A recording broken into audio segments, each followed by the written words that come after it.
volta com o Espaço Feminino nesse programa de quarta-feira no tema saúde. E nossa chefe Márcia Gomes está aqui para apresentar aí essa possibilidade de serviço para festas, não é isso, Márcia? Isso mesmo. Essa aqui, por exemplo, nós temos aqui algumas pastinhas, né?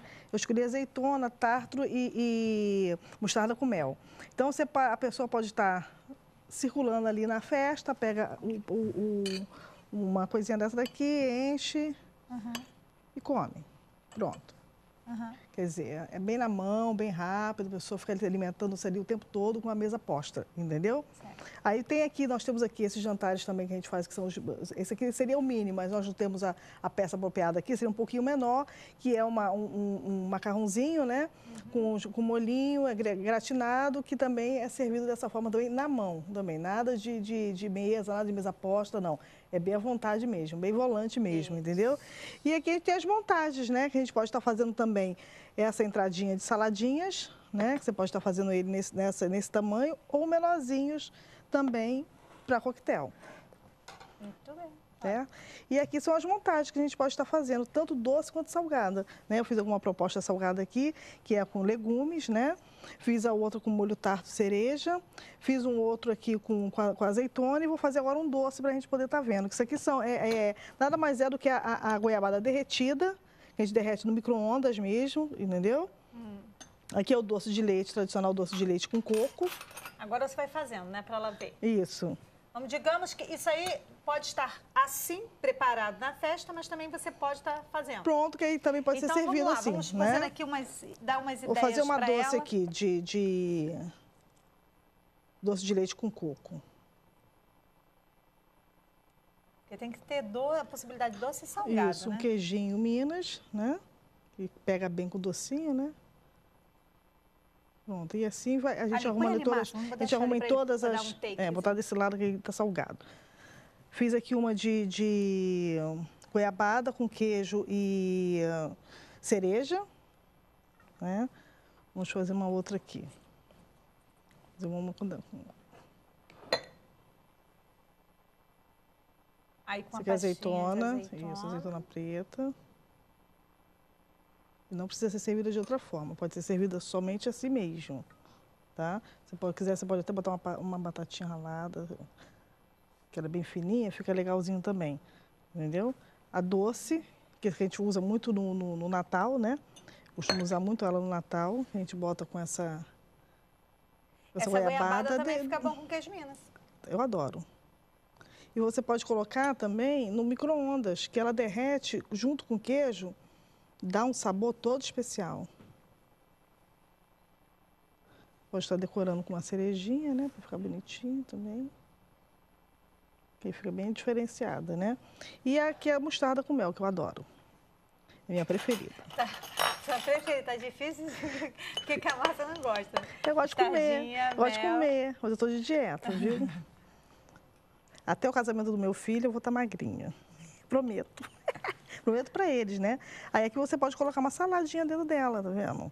O melzinho, a mostarda, um mixzinho de salada verde, que é uma delícia também. Salada a gente corta com a mão, viu, gente? Porque senão ela oxida.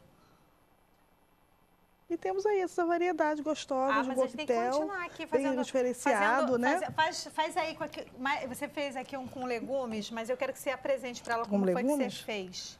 Já estão cortadinhos, né?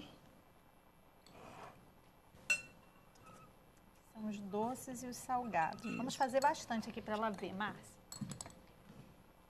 Você que está acompanhando o Espaço Feminino hoje, a gente está aí apresentando para você sugestões da chefe Márcia Gomes. O contato da Márcia está aí no vídeo, Cisa, né? Pode botar um cremezinho Cisa por cima também, que é muito gostoso.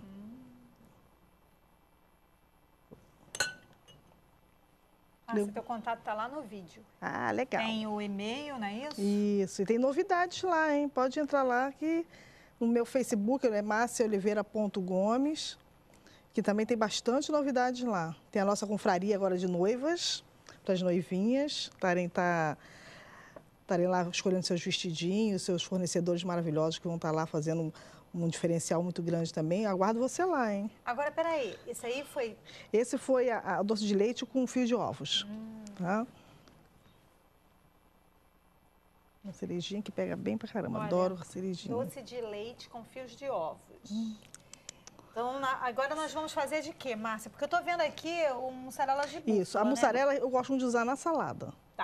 Tá? A gente pode fazer no próprio copo também, que esse aqui não seria esse aqui o apropriado, seria mais esse modelinho. Mas pode-se usar esse, não tem problema nenhum. O molho aí para essa salada também, sabe qual que cai bem também? Esse com mostarda e mel. O mel, muito bom, muito bom. Olha a dieta, olha a dieta. Pois é, tá vendo? Mas eu não vou comer não, prometo. Ah, é. Só vai provar, né, ó? Não, nem provar eu vou. De jeito nenhum. Que isso? Ó, mussarelinha de búfala. Cortadinha. Isso tudo para a sua festa, viu, amiga? Não, e é uma coisa gostosa, uma entradinha gostosa. Depois você pode estar servindo uma massa, depois de uma saladinha dessa que você pode servir a massa. Vou botar um molhinho de mostarda que você falou que é legal. Esse normalmente já vem servido, já vem arrumadinho, já bonitinho. Não é a pessoa que se serve não, tá? Esse aqui a gente já faz diferenciado. Os garçons já traz eles já arrumadinhos assim, entendeu? Um garfinho. Márcia, não dá para dizer que tá com fome, gente. Não tem como. Olha, não faz nada ainda não, porque eu vou ali com o doutor Renato, volto já aqui com você para você mostrar outras sugestões e opções. E você que está fazendo aniversário hoje, está curtindo com a gente nosso espaço, felicidades. Obrigada pela sua companhia. O texto que é para você está no vídeo. Que diremos, pois, diante dessas coisas? Se Deus é por nós, quem será contra nós? Lembra da nossa oração? Romanos capítulo 8, o versículo 31. Felicidades. Pois é, agora eu vou conversar com o doutor Renato Gama, neurologista, que está aqui com a gente hoje. Muito obrigada pela companhia, doutor Renato. Eu que agradeço. Saudade, quanto tempo, né? Pois é, né? É muito trabalho. A agenda de médico ela é exigente, não é? Mas muito obrigada por estar aqui hoje com a gente. Nosso tema é saúde e a pauta Alzheimer. Queria que você já abrisse assim, conceituando para a gente sobre o que é o Alzheimer. O Alzheimer é uma doença que faz parte de um grupo de doenças cerebrais, que são as doenças degenerativas. Então, ela tem algumas semelhanças, é da mesma família da doença de Parkinson e outras doenças que caracterizam-se por um envelhecimento do cérebro e perda de células específicas com perda das funções que essas células representariam. A gente sabe que o corpo das pessoas não tem um envelhecimento homogêneo. Algumas pessoas têm um processo de envelhecimento mais rápido, por exemplo, das articulações, e às vezes muito jovens já começam a ter dor nas juntas, joelho, dor nas costas. Outras pessoas envelhecem a pele mais rápido do que o restante do corpo, então às vezes uma pessoa jovem já tem a pele bastante enrugada. E o Alzheimer, ele representa justamente isso, um envelhecimento do cérebro que muitas vezes ele assusta a gente, porque uma pessoa que relativamente ainda é jovem, até a gente observa a fisionomia da pessoa, o aspecto físico dela, não corresponde a essa velocidade de perda de células e de funções cerebrais. Então, é uma doença muito característica, muito curiosa, e está cada vez mais frequente no nosso meio, porque a população está envelhecendo. Então, é um problema não somente de saúde para a pessoa que tem a patologia, mas envolve uma série de questões familiares e sociais também. Eu vejo que há uma demanda muito grande da família nesse sentido, né? Sim. Quando ocorre essa questão dentro da família. Mas o que causaria o Alzheimer, doutor? Já é possível saber como é que é isso? Então, existem muitas linhas de pesquisa a respeito desse tema. A gente sabe que o nosso corpo, nós temos no neurônio, de uma maneira muito peculiar, uma característica que nós chamamos de apoplexia, que é um tempo programado de vida dessas células. Então, é como se nós já nascêssemos com o tempo programado para que essas células elas comecem a se degenerar e a morrer. Então, quando chega essa época, que é uma coisa que é geneticamente determinado, mas também sofre influências do ambiente, essas células começam a se perder E no Alzheimer, as células específicas que cuidam da memória, elas se perdem mais rápido do que outras. Então, às vezes, a pessoa tem funções motoras preservadas, ela tem ainda uma movimentação muito boa, ela tem ainda outras funções cerebrais preservadas, ela enxerga bem, ela ouve bem, mas ela começa a perder especificamente as células que se referem à memória, que se localizam no hipocampo. É uma área específica do cérebro que cuida da memória. É que, muitas vezes, sem muito conhecimento da doença, as pessoas imaginam que são só as funções cognitivas que de repente, vão influenciar em outras áreas e aí a debilidade vai se tornar meio que generalizada. Mas começa por aí e em algum momento ocorre sim um certo reflexo, né? Sim, as funções cognitivas, elas estão muito presentes, a perda delas está muito presente no Alzheimer. Agora, precisamos entender que esse processo de envelhecimento, ele ocorre em todo o cérebro. Então, existe um predomínio, inclusive, de algumas funções cognitivas específicas. E das funções cognitivas, a memória para fatos recentes, ela é predominante. Então, no consultório, quando a família leva um idoso com a dúvida se trata de Alzheimer, geralmente a gente pergunta coisas do dia a dia. O que o senhor tomou no café da manhã? A pessoa com frequência não se lembra. Ou, por exemplo, um neto que nasceu há alguns meses, ele não se lembra. Mas se perguntar para ele qual era a cor da casa que ele morava quando era criança, a memória é preservada. E essa memória ela vai se perdendo de forma progressiva para fatos mais antigos. De forma de que, com o tempo, ela já não lembra mais, não é só do netinho. Ela já deixa de lembrar que o filho casou, a filha casou. Aí a gente pergunta, e quem é essa pessoa aqui? Ah, é meu filho. Ela é casada ou é solteira? Ah, é solteira. E a pessoa, às vezes, já é casada há muitos anos, já tem até netos. Então, essa falta de memória vai progredindo no tempo até a pessoa perder até as memórias mais antigas. Essa questão, então, do Alzheimer, ela fica dentro do que se refere a sintomas? Ela se refere, então, a essa parte apenas dessa perda de memória, das cognições? Ou qual outro sintoma que pode vir a ocorrer? Não, existem outras funções operativas também que elas acabam se perdendo, né? Quando a gente fala de função cognitiva, a gente está se referindo a funções do raciocínio, funções da própria... Vamos usar uma expressão que não é muito tecnicamente correta, mas vai ajudar o telespectador a entender. As questões da inteligência, da compreensão. Então, todas essas funções, elas são englobadas como funções cognitivas. Cognição vem de uma palavra que vem da mesma origem de conhecer, né? Então, a pessoa deixa de conhecer, deixa de reconhecer. Então, é comum deixar de reconhecer os parentes. A pessoa, por exemplo, ela pode ter uma sensação de estranheza numa casa que ela mora há 5 ou 10 anos. E é comum o idoso falar assim, eu não estou na minha casa, eu quero ir para a minha casa. Mamãe, a senhora está na sua casa. A senhora mora nessa casa há 10 anos. Não, eu não moro nessa casa. A minha casa é uma casa assim, assim, assim, diferente. Ela está se reportando à casa que ela morava no ponto quando a memória acabou. Isso é interessante porque, por exemplo, eu fiquei sabendo de uma questão, de um caso desse de Alzheimer, que chegou a um ponto, porque a questão foi gradativa. Chegou a um ponto que aspectos do conhecer, a higiene pessoal foram abandonados.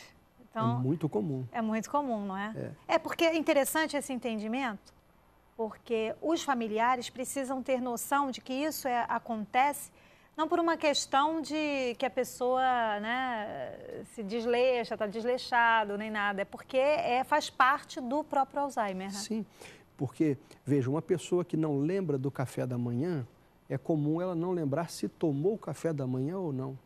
Então, algumas vezes a pessoa acaba de almoçar e 2 horas depois ela pede, poxa, e o meu almoço? Ninguém vai me servir o almoço?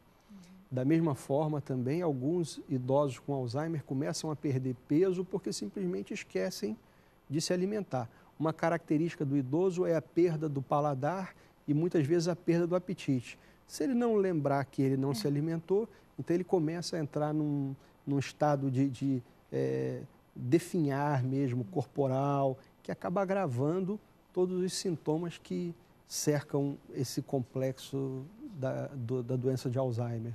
E com essa vida que a gente leva, doutor Renato, tão agitada, né?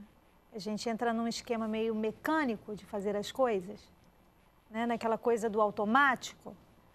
E a gente se deixa de perceber alguma coisa. A gente não, eu fiz a coisa no automático, então não percebi se eu fechei mesmo a porta, eu fui no automático, mas será que foi automático mesmo ou eu estou realmente entrando num processo de perder a memória? Como é que fica isso? Como é que a gente consegue, de repente, fazer uma distinção dessa questão? A memória, ela tem mecanismos muito complexos. Uhum.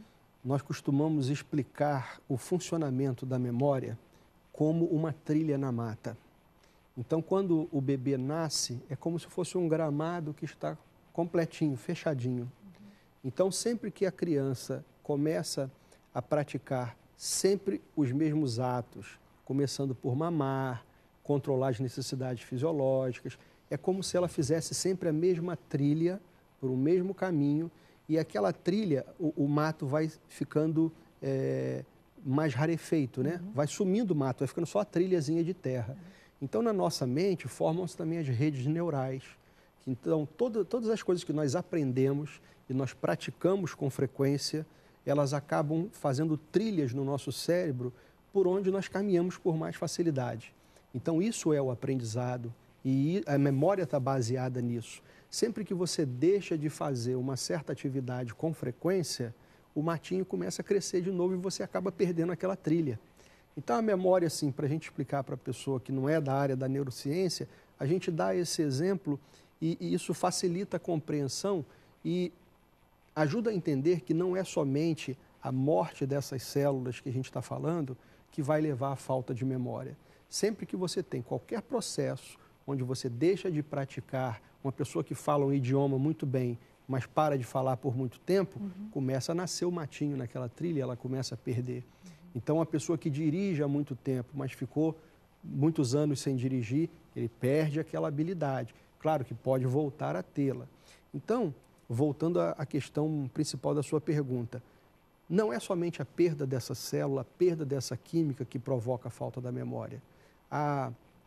Se por acaso você está distraído procurando o caminho, né, na trilha da mata, mas você está com a tua mente no outro fato, preocupado com alguma questão, ou você está com um problema pessoal, isso também pode comprometer a memória e muitas vezes os idosos são levados ao consultório acreditando-se que trata-se de um Alzheimer e é uma depressão. A gente começa um antidepressivo e o dito Alzheimer vai embora, né? Então tem uma série de questões que interferem na memória, a própria correria do dia a dia pode fazer as pessoas esquecerem de fatos cotidianos ou de atividades cotidianas. Eu comento isso porque muitas vezes as pessoas andam meio que apavoradas com tudo, né? E elas, por algum momento, acontecem esquecimentos, assim, aí elas já ficam, será que eu já estou com Alzheimer? É fatalista, mas é verdade, as pessoas chegam a esse ponto. Se os pais tiverem tido Alzheimer, é a primeira reação dos filhos. Então, é comum, eu recebo no consultório senhores de 50, 55 anos que perderam os pais recentemente por Alzheimer. A primeira falta de memória, às vezes, por um estresse, por uma correria. Será que eu já estou ficando com o problema do papai e da mamãe? É muito comum isso. Então, vamos fazer o seguinte, nós vamos para o intervalo, vamos voltar já já, porque, inclusive, nós vamos perguntar questões a respeito de hereditariedade. Já, depois do intervalo.